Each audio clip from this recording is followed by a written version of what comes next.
All right, we're at 5 after 2. I think we've got 32 people on, and I think we're about ready to start. So anyway, we're very happy to have Bill Swislow here with us today to do a presentation on the carvings and artwork in the revetments up and down Lakeshore Drive. And Dottie is going to do the introduction. So welcome, Bill. Bill was a founder and longtime executive at cars.com, and he now is a digital media consultant, writer, art collector, and operator of the cultural website interestingideas.com. He serves as a lecturer at Northwestern's Medill School of Journalism and sits on the boards of Intuit, which is the Center for Intuitive and Outside Art, as well as for the Society for Commercial Archaeology. Before joining cars.com, Bill held several roles at the Chicago Tribune, including interactive marketplace editor after serving several years as an editor in the newspaper's business section. Prior to his time with Tribune, he served as a managing editor and writer at the Society of Professional Journalists, Quill magazine, and interestingly edited alternative weeklies in New England and California. Bill has written extensively about art for a variety of publications, including the Chicago Tribune, the International Art Journal, Raw Vision, and the Society for Commercial Archaeology Journal. And he's curated art exhibitions focused on art made from bottle caps, on folk crafts, on metalwork, Stanley Swarzak, and most recently on work by lesser known and anonymous artists, mostly from Chicago, an exhibit that is currently touring in Europe. So welcome, Bill. Well, thank you. It's great to be here, and I'm sure we'd all rather be here looking at a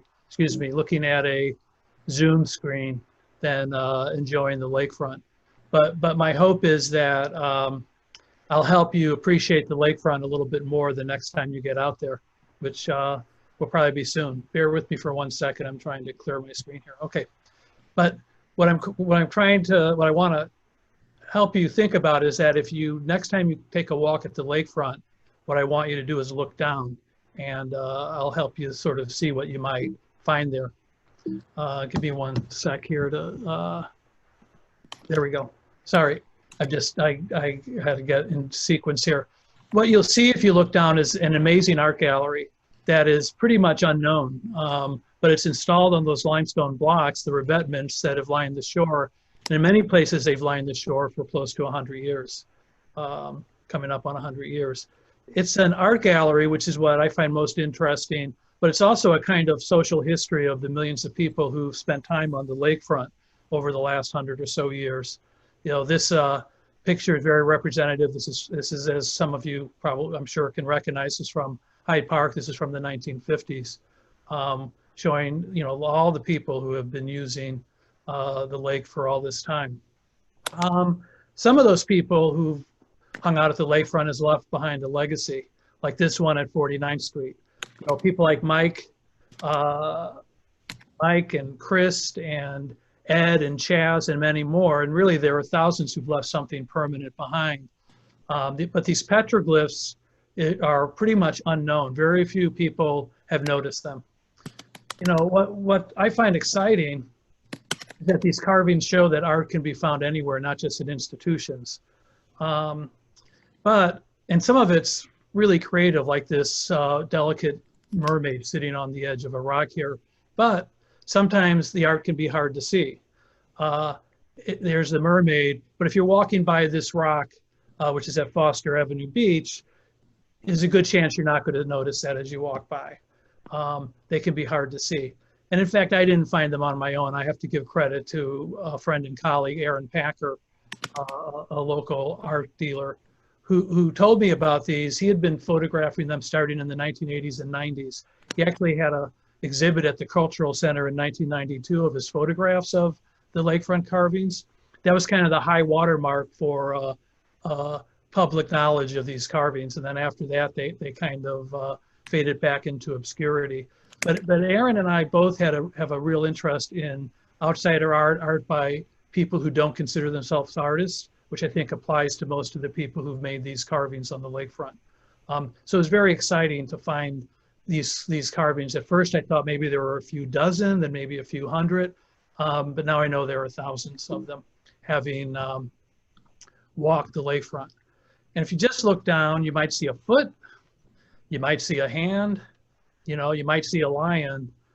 This lion's at Foster Beach. What I love about the lion is that someone carved this lion, but then someone later came and painted it, gave it a body and a tail, sort of enhanced it. And I love that the body looks sort of like a Jackson Pollock painting. You might see a horse like this one. There's several horses along the lake. And then maybe an interesting face or two. This one is at Montrose Beach. It's often covered with sand, but when it's not, it is clearly, this mask is very sharp. This one is nearby, also near Montrose Beach. I like to think of this as John Malkovich, although what the carver had in mind, I have no idea. You might see a name like our friend Bill Adler up here at Morgan Shoal, or you might see hearts, lots of hearts. You might see a double heart like this one, or heart like this one with an arrow running through it. You look around, you'll see the beach, and then you might see Abe Lincoln. This is back at Foster Beach. Where Abe Lincoln is at Foster Beach, there's about 20 limestone blocks that are the very north line, the north end of the beach. And those blocks, there are 30 carvings just on those blocks. Those blocks are as wide as 8 feet. Some of them actually get wider in other places. These 30 carvings are among the thousands that stretch all the way from the Indiana state line up to Hollywood Avenue and Osterman Beach. This group at Foster Beach is one of the more interesting concentrations. You have this lovely little bathing beauty. This is a very small carving. It's maybe a half a foot tall. You have carvings like this, which, people did not make them to be famous or make money, but, someone put a lot of time into this carving. If you look carefully, you'll see there's a couple of fish. This is the date, 1958. So this was carved shortly after Foster Beach was built and opened, because it was built in the late 1950s. There's a little squirrel there. I think maybe that's a wheat sheaf, a sheaf of wheat. I'm not really sure, but very complex, very delicately carved. Similarly delicate, maybe by the same person, because they're right next to each other, is this longhorn steer. You can see the horns and the snout of that steer. Near that, there's a castle on a hill. There's this pirate face. And then this one, which is always been one of my favorite carvings. You'll see I have a few favorites, but this is one of them. I think of this as a triptych, although it's probably by 3 different people.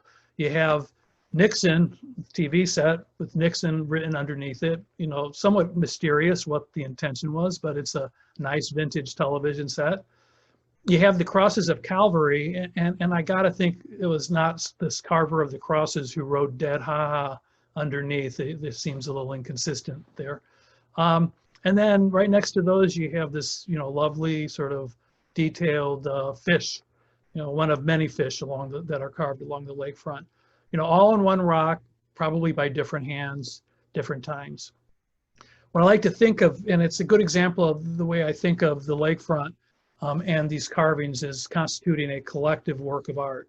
That thousands of people contributed to creating this environment of carvings. And it's a good guess, as I said, that most of them didn't consider themselves artists or what they were doing art, but I would argue that it constitutes extremely high levels of artistic creativity.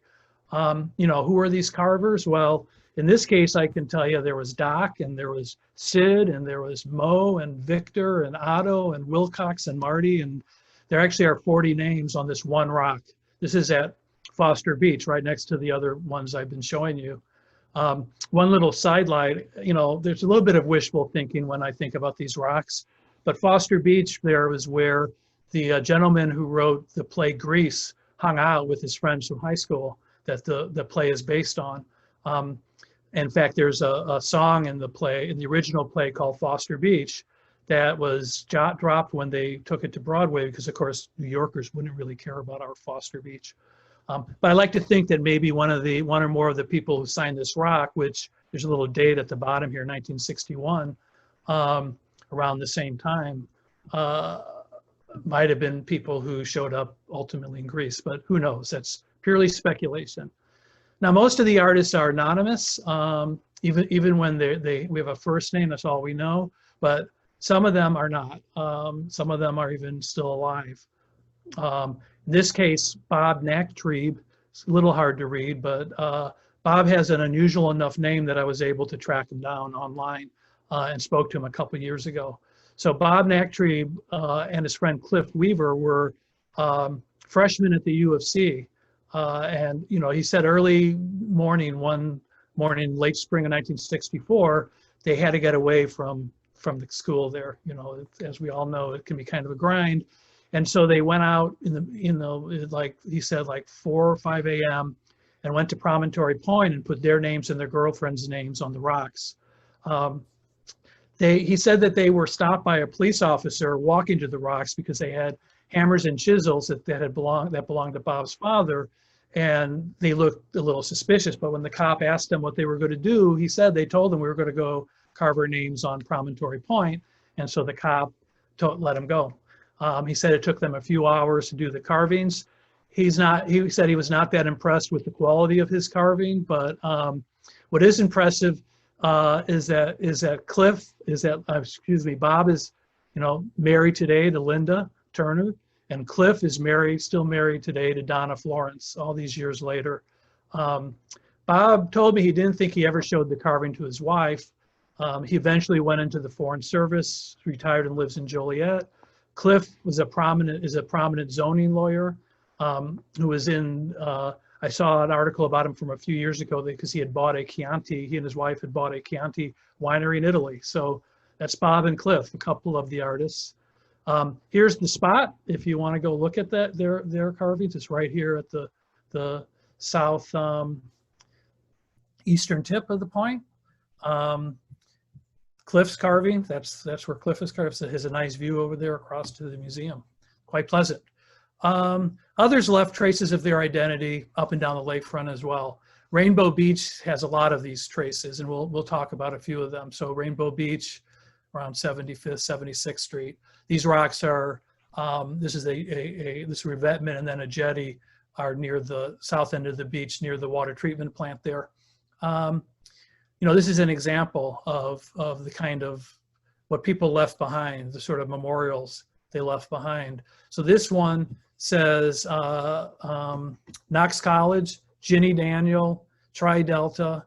These rocks have shifted, but if you line them up, it says Hal Martin Grabow, 53, 54, 53, 4, 5, 5 gamma delta. So this carving was made by Hal Martin Grabow. There's Hal on the left. He also did, it's a little harder to read, but this is on the other end of Rainbow Beach. He did the carving on the right. So I was able to get some facts about Hal. Born in 1936. He died in 2013. He went to Hirsch High School, 3 miles west of Rainbow Beach, went to Knox College, joined the Navy. He later on became a part-time policeman in Walworth County, Wisconsin. He remarried a woman named Betty Hartzell in 1977. When he died, he was survived by one of 3 sons from an earlier marriage, as well as a sister and many stepchildren and grandchildren. So, you know, there's a little story about Hal, even though Hal is long gone, but Hal remains memorialized at Rainbow Beach. And I know that Hal was a lifeguard at Rainbow Beach. You know, how do I know that? Well, someone else who left a trace of his identity, Buzz Zingaro, which you can see on this rock. It's up here at the top of the rock. So Buzz also put a date on there, 1963, 4, 5, 6, 7, 8. Buzz was a lifeguard at Rainbow Beach, and he said when they had downtime, the lifeguards would make carvings. He said we had some hammers and chisels that we'd trade around, and whoever was working that day would carve their name. And he was attending Leo High School when he started as a lifeguard, and he went on to be a school teacher. He said that because he worked at the south end of Rainbow Beach, there wasn't a whole lot to do, because basically all you did if you were a lifeguard at the south end was to tell people to stay off of the rocks. So I guess he said he had plenty of time to make carvings. But we'll see Buzz. You can also see a trace of Buzz at the other end of Rainbow Beach, the north end. on this rock, because along with Spike and some of the other guys down here, you can see it says Kathy and Buzz. And what's nice again is that Kathy and Buzz are still together today. When I talked to Buzz, he said Kathy was right next to him. So Kathy and Buzz at Rainbow Beach. Another Rainbow Beach figure who's identifiable, Guy Lazzara. You may notice all in these cases, these are all folks who had kind of different kinds of names. So it was not too hard, not impossible to find them, although I had to put a fair amount of work to get contact information for the ones who are still alive. So Guy lives in the suburbs. He said he was a steel worker back then, went to Rainbow Beach to get away from the South Works, and he made this carving. He said, I did that without a picture, just by measuring with fingers. I was just doing my own thing, and when I was doing it, no one was paying attention to what I was doing. Now you'll notice, so the picture next to it, next to his name, he said it was a self-portrait, and you'll notice it's pretty rough. He told me that he went back shortly after he made the carving, and it had been vandalized. So it was vandalized back in the day, but it's still quite a, to me, quite a fetching picture. And again, Guy is memorialized there at Rainbow Beach, and will be, we hope, for a long time to come. While we're at Rainbow Beach, I got to show you one more a pair of rocks from there, just because these are such beautiful carvings. So you have NG or Engay at the left with that sort of cartoon sort of face, and then this really nice little skull at the corner of this rock right next to it. And all these rocks are pretty close to each other. I mean, it's a pretty amazing concentration of talent. As we know, some of it by lifeguards, but some of it, like Guy Lazzara, just by people who were hanging out at Rainbow Beach. So one of the carvers, of all the carvers, and the few have been identified, one of them actually got some recognition. And that was one of the four men who made this carving. He was a former steel worker and self-taught stone carver named Roman Villarreal. And in 1986, he carved this mermaid. This is now sitting, as you see it here, at the southern end of Oakwood Beach, but it was originally on the edge of the lake at 39th Street, right on the water. And over the years, the Park District actually saved it. One of the few rocks that, of a small number of rocks that were saved when work has been done on the lakefront, and it eventually wound up here at Oakwood Beach. But no one knew who made it for many years, really until 2000. It was a mystery who made the mermaid. And the Sun-Times, Chicago Sun-Times, did a story in 2000, which we'll see in a second, about the mystery mermaid. And when that story appeared, and here's the article on the left, Roman's daughter, who was the model that the guys used when they carved the mermaid, spoke up and went to the Sun-Times and said, hey, my father worked on that carving. And then, so you can see the carving here is in its original placement right on the lake. And then here's a picture, obviously not the best reproduction, but the guy's working on it. And there's Roman, because the Sun-Times then did another story when they found out who did the carving. Roman said that they were worried about the police, but he said even when the police came by, they didn't, the police did not give them a hard time for what they were doing. Roman is still active today. He's a prolific artist. He paints as well as carves stones. This is him in his studio last year. It's almost underneath the Skyway. He's got carvings in a number of Chicago parks, as well as some other artwork around the city. So he's been a very successful artist, but he basically taught himself how to carve limestone. The reason they carved that mermaid, he told me, was he had a friend, another stone carver who was from Mexico, and they wanted to do some work, and it's not that easy to find big pieces of rock available for carving. And he said the limestone of the lakefront was there, and it was just great raw material for them. So that's why they decided to carve the mermaid. And he said they did the mermaid because his friend specialized in nude figures, and Roman said that they could probably get away with a mermaid without raising any eyebrows, and so they They did a nude, but it was a mermaid and therefore more acceptable. But Roman and the guys I just talked about are the exceptions. For the most part, even carvings that are signed and dated are effectively anonymous, the vast majority. So we know this fish was carved in 1958. This is north of Foster Beach, but who or what GAR is, other than Grand Army of the Republic, which seems more likely to be initials, we don't know. And the anonymity even applies to this and a group of carvings. There's the largest group of carvings all along the lake by a single hand are about a dozen carvings, much like this one, that cluster north and south of Foster Avenue Beach. I actually saw the carver at work on one of these carvings in the mid-1990s. He was an Hispanic man. He was using basic hand tools, a hammer and chisels. But he did these really elaborate carvings. As I say, he did about a dozen of them.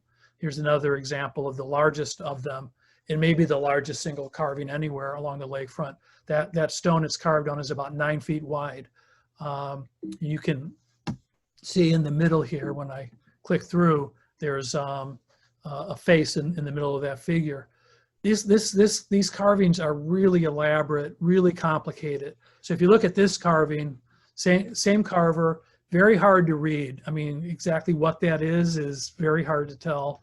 It has some nice features. It has the X's, the bricks. That's actually the date in the signature, but we don't know who this man is. I didn't have the presence of mind when I saw him to chat with him or ask him who he was. So there you go.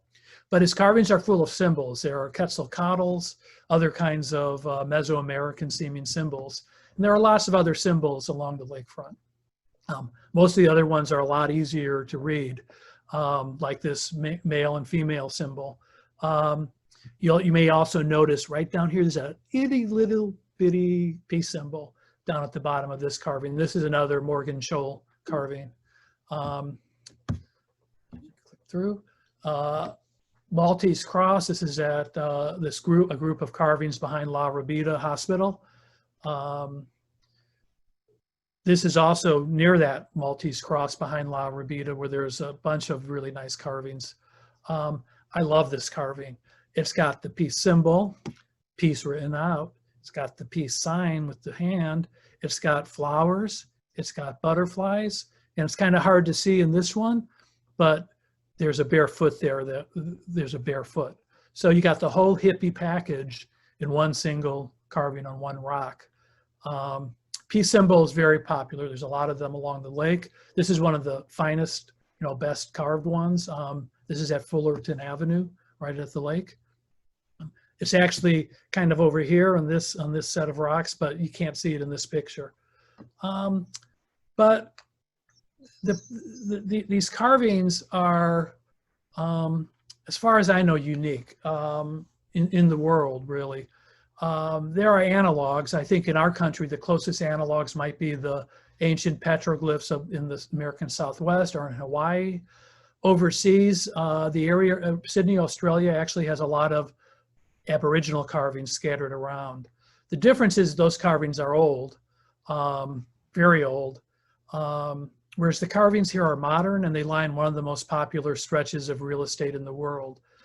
The fact that it's one of the most popular stretches, and popular I mean in terms of people using it, is what I think is the city's greatest cultural achievement, which is that the lakeshore was preserved free from industrial and commercial use. Now, in many ways, the shoreline didn't just happen, and certainly its availability didn't just happen.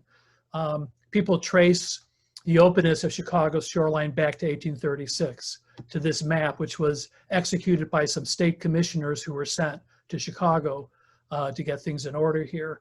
And they wrote on this map in 1836, public ground, a common to remain forever open, clear, and free of any buildings or other obstructions whatever. And on that was hung what turned into decades of political battles, litigation.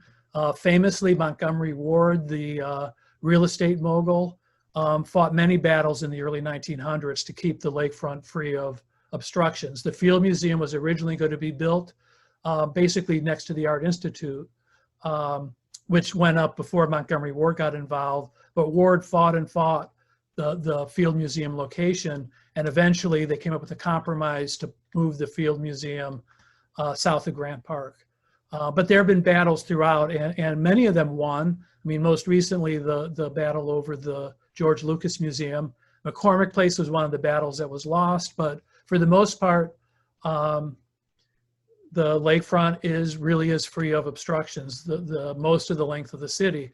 Now, the other battle is not just construction. The other battle is the lake itself and the weather of the lake. And there is a long, long history of storm damage and flooding. This is from 1901, the Chicago Tribune, showing some of the efforts then, early efforts to protect the lakefront. 1929, another storm, another flood. Should all be familiar to us because, of course, we're living through this same issue right now. Now it's 2020 and still fighting the lake. Now, one reason our lakefront is fragile and is so subject to storms and flooding, as some of you probably know, is that the lakefront we have is really not supposed to be there. The Chicago lakefront is an artificial construct, almost the entire lakefront, all the way pretty much from the Indiana state line up to Rogers Park. It's built on landfill. And that means that it requires exceptional measures to defend it. And a lot of measures were tried in the early part of the 20th century and didn't work. But starting in the 1920s, they started laying these limestone blocks. This is limestone the revetments being built up at Waveland, near Waveland, probably in the 1930s, although this picture is undated, to try to preserve the lakefront. This is a great example of the landfill. It's an aerial view of Promontory Point, showing the work that was underway before the landscaping in 1936. And you can see the cranes out there when they were putting in place the revetments, the blocks for the revetments. I like this. This is a drawing showing what the plans were for the landscaping from 1935. I like it because it kind of shows you how the revetments were constructed and the foundations for the revetments. One of the reasons why we see a lot of decay on these revetments is because in most places when they put in the limestone blocks, the actual framework for the foundation was timber. And the wood was fine, sort of counterintuitively, as long as the lake levels are high. But when the lake levels fell, earlier in the 20th century, I mean, this is, I think, in the 1980s, it exposed those timbers to the air, and that's when rot set in, and the timber started decaying, and the revetments started failing in some locations. This is, nonetheless, they've done a pretty good job preserving the shoreline, even if there were some places, including on the north side of Promontory Point, are in fairly bad shape. I also think the fact that, again, this is a little bit speculative, but the fact that so much of the shoreline is landfill is one reason it was preserved from industrial and commercial use, because with a few exceptions, most of the shoreline was never private property. It's always been public property, and so it made it a little bit easier to maintain it as parkland. And parkland that the limestone revetments have done a pretty good job preserving, as you can see from this aerial photo of the revetments around Promontory Point. And also, though, that limestone is great for carving because it's soft enough for people to carve without elaborate tools, but hard enough to last. And some of these have lasted a long time. This is the earliest date I've been able to find. This is at the Morgan Shoal area, June 1930. It was carved not long after the stone was laid. Now, what I like especially about this carving is you can almost see it from outer space. So this is a satellite photo. That's the carving. Maybe give them a few more years and we'll actually be able to read the carving, June 30, from outer space. But I was very excited when it occurred to me to see if I could see that one. There are paintings too, but of course paintings don't last very long, not as long as carvings. This is up at Foster Beach, which over the years was a platform for lots of paintings. This one is really cool. The real Mickey is retired and living in Miami. You can see he's got a walker and he's got a little beach umbrella there. These paintings are all faded away. Mickey's actually still there, very faded, but you can make them out if you know what to look for. There are those paintings just above Mickey as they looked in 2006. here they are again. What I like to show with this picture though is not only do the paintings fade, but there's the beach and there's the same view in 2019. You can see, as we all know, how much the lake has reclaimed and taken away the beach. And in fact, if you notice right up here, you go to last week and even more of that beach. This is Foster Beach is gone. I mean, most of Foster Beach has been washed away at this point. Other paintings, this is also up at Foster Beach. This was originally painted in 1999. I saw the artist restoring this in 2016. It's basically a tribute to rock guitarists, although it's got some fanciful elements. But by 2018, it was already deteriorating. This is also around, this is actually closer to Hollywood, to Osterman Beach. Tribute to fallen folks in Cyrillic. This painting is from between Belmont and Diversey, that rocks area.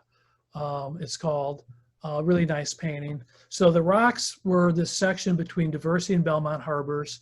It was particularly important in the gay community. It was a very, very popular hangout. But it was also important to artists and other people who had messages to share. There are paintings here, but you can also kind of see here, people left text on these stones. So here's an example. This is an extract from a Walt Whitman poem. These are just a handful of other paintings, and there were many more on the rocks. There were also carvings. This skull is just part of a really spectacular rock. So you see that rock, it has O Sole Mio, drink to me only with thine eyes. It's got a flag, got some names and initials. Very elaborate rock in that, you know, this is, again, north of Diversey, south of Belmont. So as the Hyde Parkers know, in the early 2000s, the city and the Army Corps of Engineers started this project to basically try to rebuild the lakefront. Because many of these revetments, as I explained, were decaying, were starting to fall into the lake. Before the project started, there was a fair amount of back and forth to try to get the Army Corps to agree to an approach that would be more respectful of the historic character of the lakefront. But in the end, other views prevailed. The community in Lakeview actually made an effort, sort of a last minute effort to try to save the rocks as they were, but it did not work. So hundreds of carvings, paintings were lost, you know, if you total them, all the ones that were taken away as a part of this project. So that's what it looked like in the early 2000s, and that's what it more or less looks like today. Up there around Diversey where the rocks were. I like to think of this as kind of a consolation prize. Some of those old rocks, limestone blocks, were saved and were used to line the top of the concrete and steel revetment, including, fortunately, the O Sole Mio block is still there. And there are a few other paintings and carvings that you can find if you walk along here. But most of them, along with all the thousands of other petroglyphs in the areas where this work was done, are gone. About half of all the limestone blocks that were once lined the shore have been removed as part of these projects, which, you know, the new revetment basically stretches from from Montrose Harbor all the way south, almost to Promontory Point, with a few exceptions. That's what happened there. Let's see. There we go. There it is under construction up at Diversey. Interestingly, and here it is under deterioration. If you walk along there, you will see several spots where the concrete is already getting chipped away by the action of the waves. So concrete is not a permanent solution either, it would appear. Again, as many of the people on this call know, at Promontory Point, the community in Hyde Park actually resisted the destruction of those beautiful limestone revetments. And Promontory Point remains intact for all of us to enjoy, which is a good thing. From many points of view, you know, mine is focused mostly on the rocks, on the carvings on the rocks. And here are a few examples. This one is particularly delicate. You know, unfortunately, the leaf on the left is some.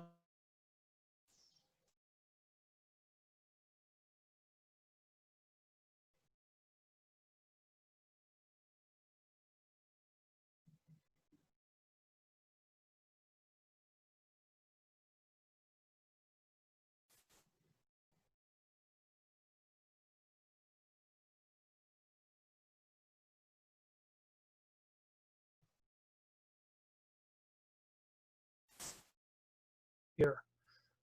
So they're, you know, here out near Morgan Shoal. Now, I mean, I view these carvings as threatened. There's the emergency work going on right now to try to deal with the flooding.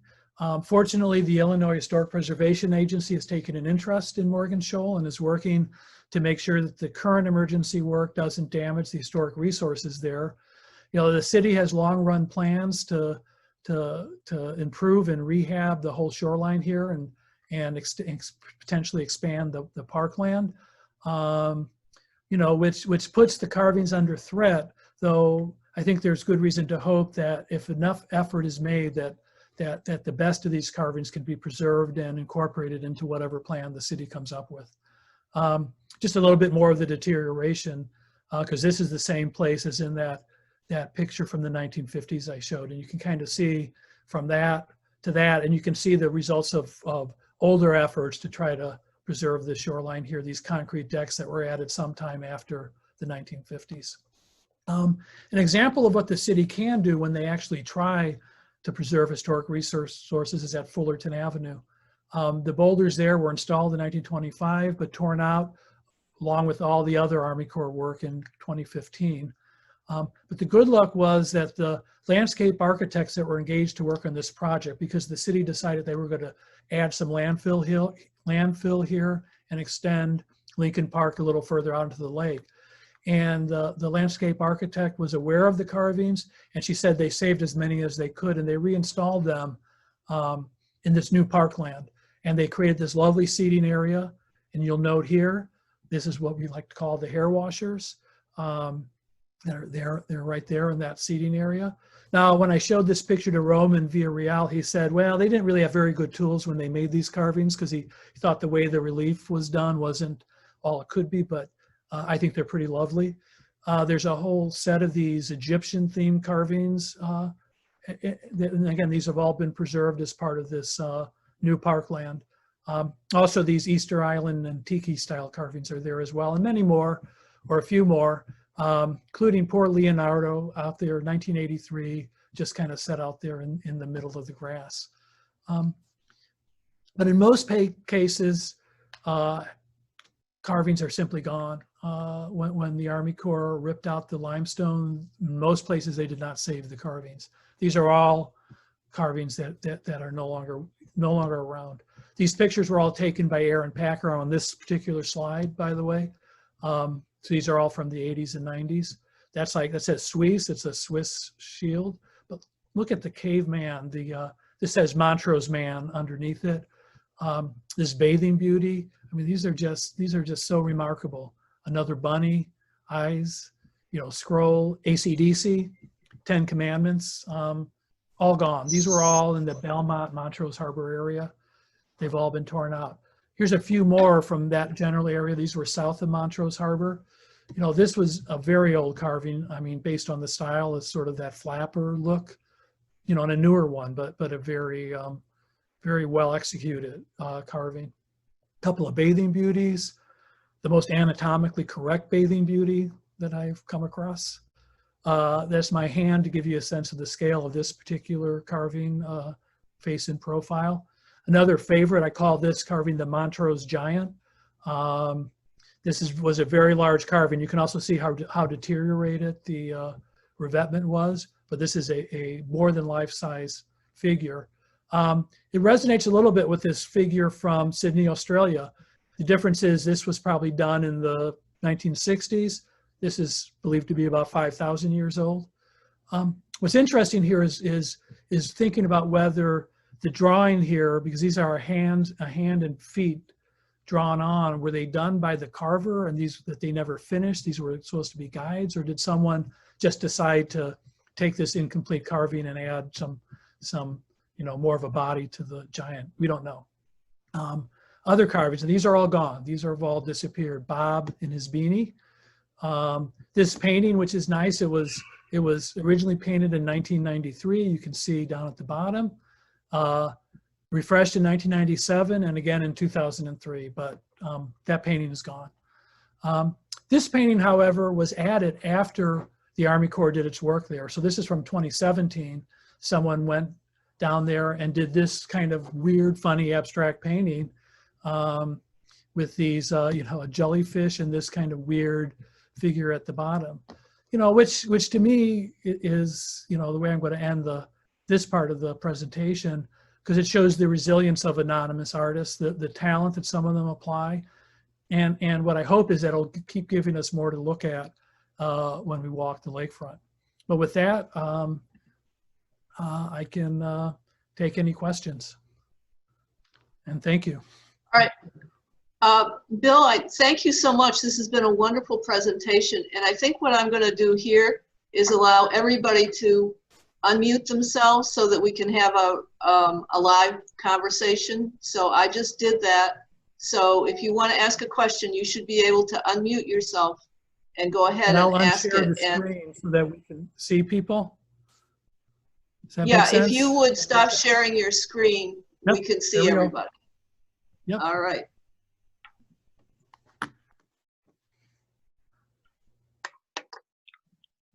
Okay, can you hear me? Yes. I wanted to congratulate you on being on the board of SCA. I'm probably the only member of the Historical Society who's also a member of SCA. Well, thank you. So, and I enjoyed your talk. But how much of this is going to disappear as the water level keeps rising? It's a good question. I can tell you that some of them have already disappeared or inaccessible. So at Rainbow Beach, there's a jetty that goes out in the water that I'm sure 20 years ago was easily accessible. And now it's, you have to be pretty brave to go out there. And there are carvings that are underwater. For the most part, these are high enough that they're, given that the lake now is at pretty close to historic high, I think most of these are not going to be covered by water. Although I have to say photographing them's got harder because a lot of them are often wet because the waves do go up onto the rocks. But I think the threat to these carvings is less from the lake and more from, I hate to say it, but from the government and well-intentioned projects to preserve the lakefront, just not to preserve these particular stones. Bill, I have a Ken, question. Go ahead, Ken. Okay, did you use any special photographic technique to bring out the relief and to make the carvings more clear? I wish I could say yes. I wish I were a photographer. I would have done a much better job. Aaron's photos are pretty good because when he took them, although he never became a photographer, he had ambitions to become a photographer. So he actually tried very hard. I've spent so many hours taking pictures and I kick myself for not having gotten more sophisticated. But I have done a fair amount with Photoshop to try to make them as visible as possible, let us say. Okay, thank you. I have a comment on that. I saw a video from a National Geographic photographer who had to do some petroglyphs, and there was like almost no contrast, and they used a real slow exposure on a tripod and at night, and used light, like colored lights and flashlights across the stone, and it made really amazing pictures. So someone might want to play with something like that. Yeah, I kick myself for not being a good photographer like that. I have learned though about time of day. If you want to photograph these, you really want to go out in the morning when you get the eastern sun and you get shadow, because if you don't have good artificial lighting and you're depending on the sun, then shadow is your friend, because that's how you can really define the carvings.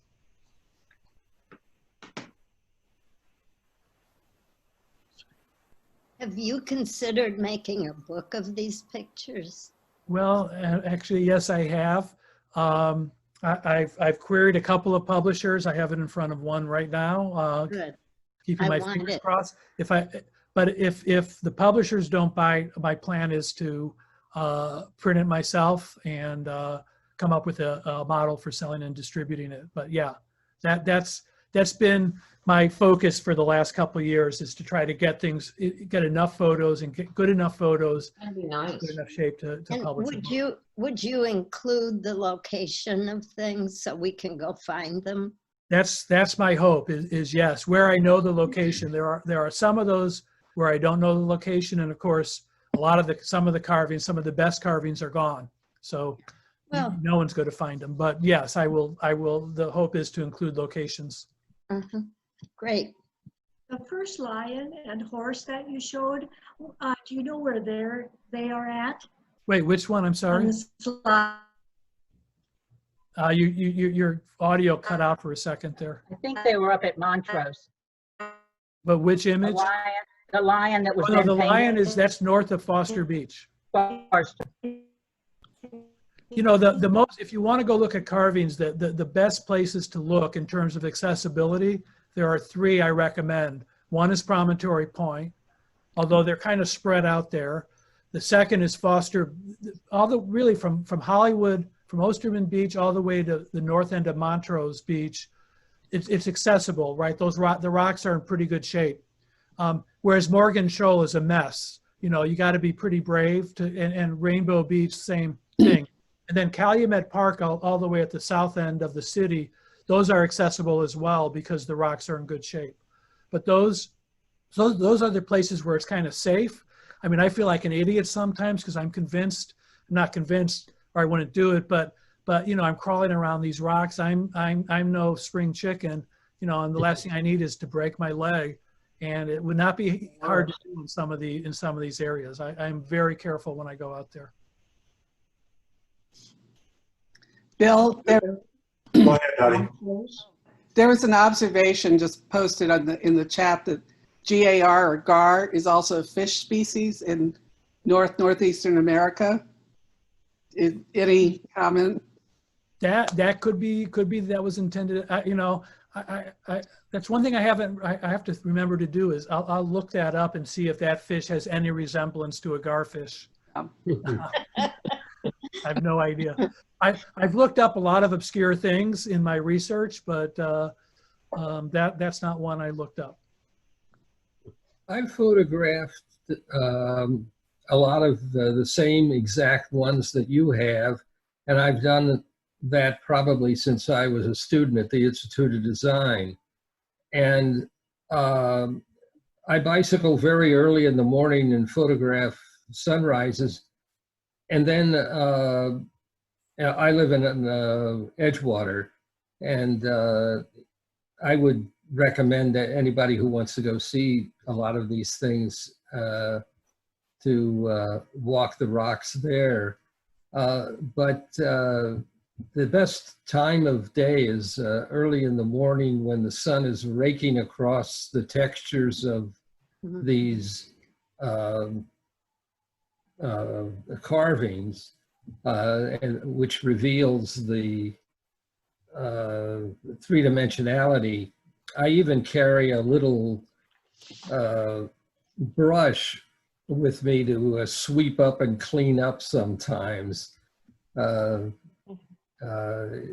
So if you haven't sort of dedicated a little trip to looking down, it's rather amazing. And one last comment, when I started, and this goes back to probably the 60s, I had a philosophy about this, that these the carvings, and particularly the paintings, which, like you mentioned, don't last very long, but that they represented something about the culture of the individuals, the people, the groups that lived directly west of where the carvings and the paintings were.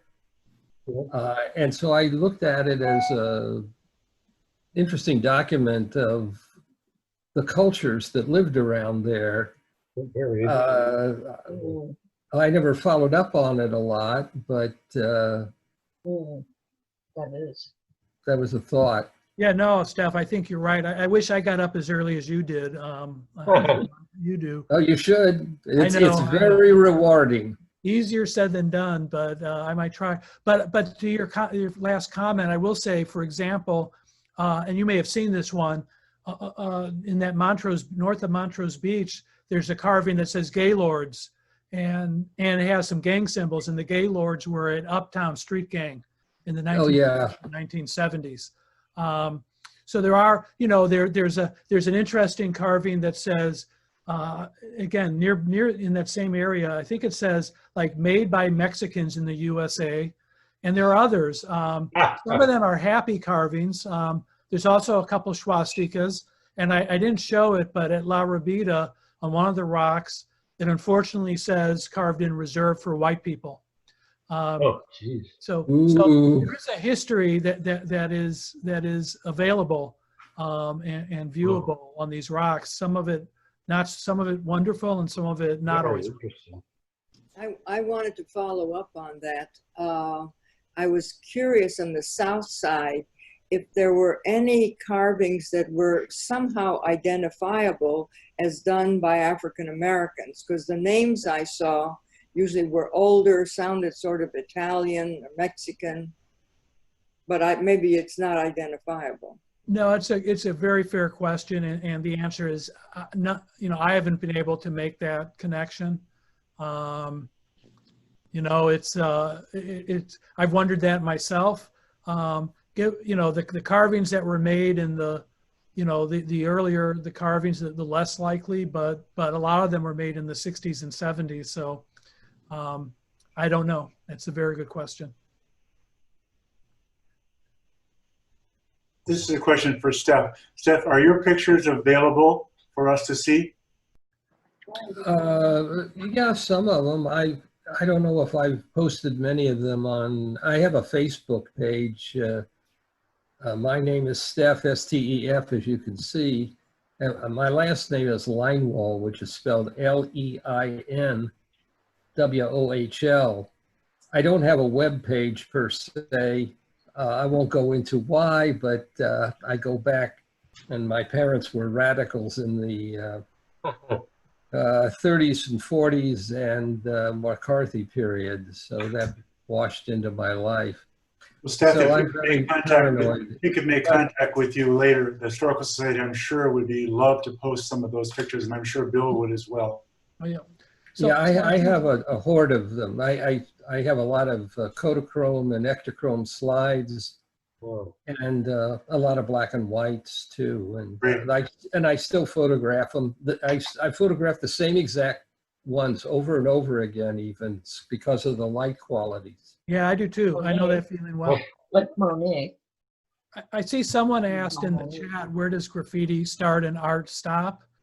Which is an interest. I would have put it the other way. Where does graffiti stop and art start? But, you know, that's a good question. A lot of graffiti artists would say, you know, there's no distinction. You know, generally, you know, the carvings are, you know, arguably a form of graffiti, and it's how you assess. And as it is with graffiti art, it depends on how you assess the quality of the work and what your views are towards graffiti. You know, I think when we look at these lakefront carvings, they're all made on public property. No one was damaging private property. And, you know, I think you can make a pretty good case there in an enhancement. Where I think the art stops and the graffiti starts is there are many, many cases that I've seen over the years where people have spray painted graffiti on top of the carvings. Some cases with something in mind, but often just defacing them, you know, which I don't appreciate. I would say that that is not art, that's defacement, but, you know, that's a very subjective question. So, you know, we all kind of have our own answer to that, I think. Some people think some art is not art too. That's true. And of It's course, hard to draw lines there. I personally have a very broad definition of what constitutes art. So Change my question. If I say it's art, it's art. That's Marcel Duchamp. Yeah. So Bill, one of the wonderful things about all these is that they're so spontaneous and almost indigenous, that they don't, this is not self-conscious art. Has there been any informal suggestion that artists natural people, normal people could make some art on the new concrete revetments, and that might be an enhancement to cover up some of the ugliness? I think so. Might be. Unfortunately, security has become a much bigger issue. If you, in the 1940s and into the 1970s, they were pouring concrete on top of the old limestone revetments to try to fill in spaces. So like that area around Calumet Park, there's lots of people who actually, use sticks to draw their names in the concrete. Like people do everywhere where they draw their names in the concrete, which, it can be annoying. It gets to that question of where does graffiti end and art start? One could say it's an enhancement, but when they pour the concrete for these revetments, no one can get to them. But I think it would be great for people to paint those revetments, the concrete. To your point, Jack, I think that would be fabulous. The city should encourage people to go out there and paint it, but so far, clearly it hasn't happened. It's not as inspiring. People were much more inspired by the old revetments, I think. Yeah. I have to say I have mixed feelings about people starting to paint that, because then it becomes graffiti all over this public space and could distract and detract from the public space rather than enhance it. It's a debatable point.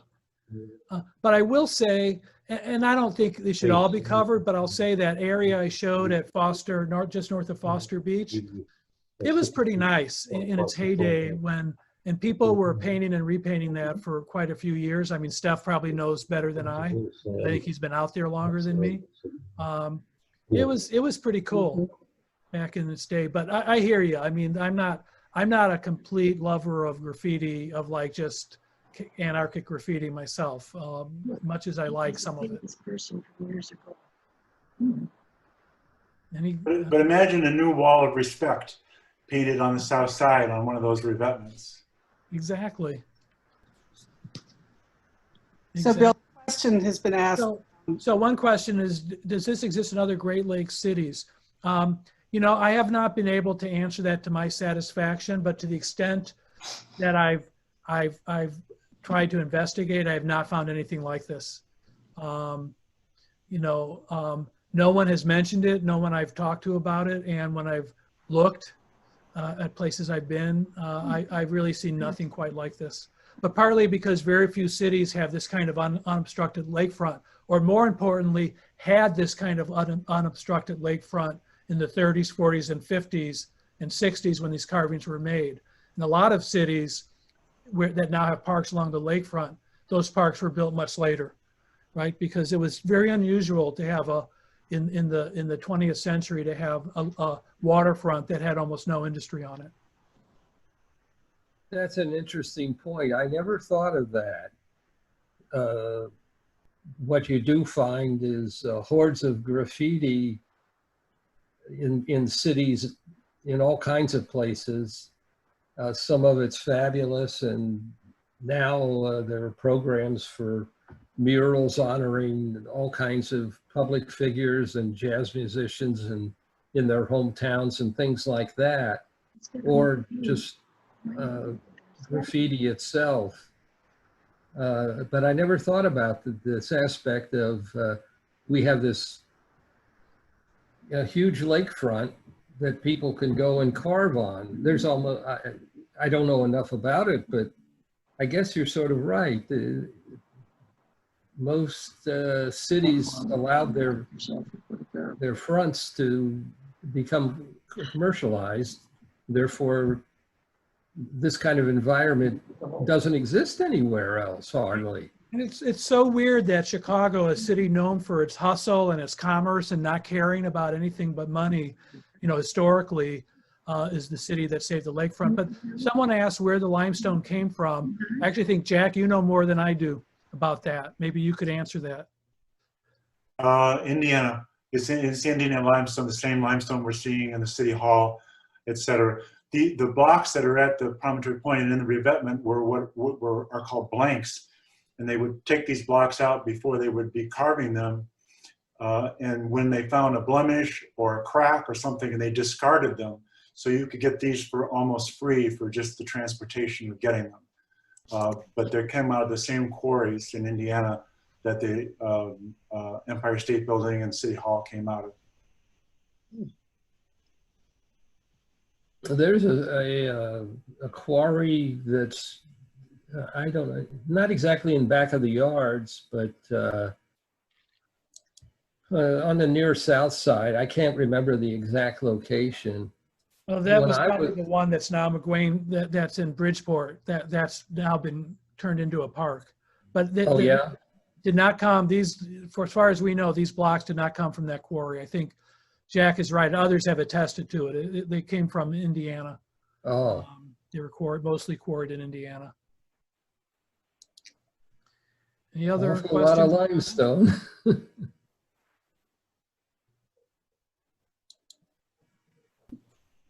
Does anybody else have any other questions? Well, thank you all for coming, and most especially thank you to Bill for joining us and enlightening us. My pleasure. Thank you. Well done. It's great to be able to talk about these to people. So I appreciate your time.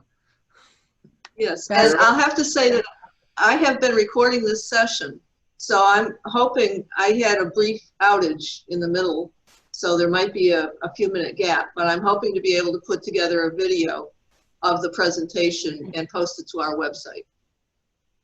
Hey. That answers the question then, that other people will be able to share it. Yeah. Right. Yeah, that would be most appreciated. Okay, well, thank you very much, everybody. Appreciate it. Thank you. Okay, Yes, thank you. thank you all for joining. Bye-bye. Thank you, Bill. Well done. Thank you. Bill.